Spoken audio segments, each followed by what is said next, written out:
In every debate, there are two sides of the argument, affirmative and negative. Today we'll be talking about the affirmative side of the argument.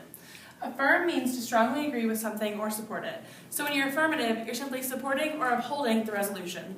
The resolution is simply a statement that says the United States federal government should do some policy action.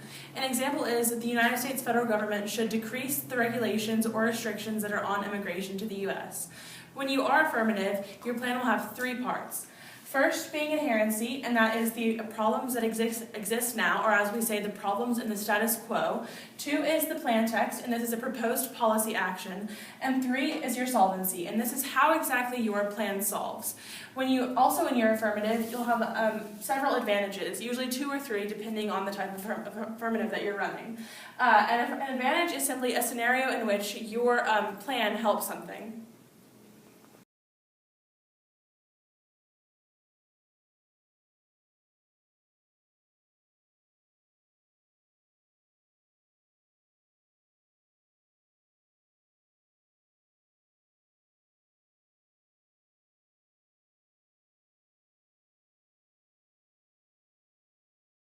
So what is the job of the negative?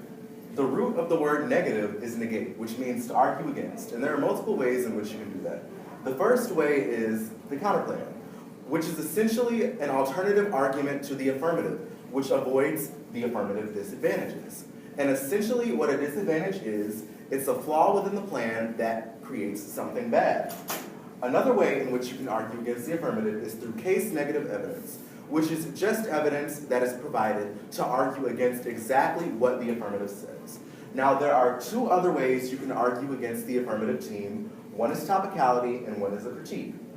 Topicality is essentially saying, issuing a speeding ticket. You know, they've done something wrong, you're pointing out something wrong that they did, and the wrong thing that they did is why the judge should vote them down and vote for you. The other is a critique, which is a philosophical argument which criticizes a system that the plan is a part of. So in these 5 ways, you can argue against the affirmative team.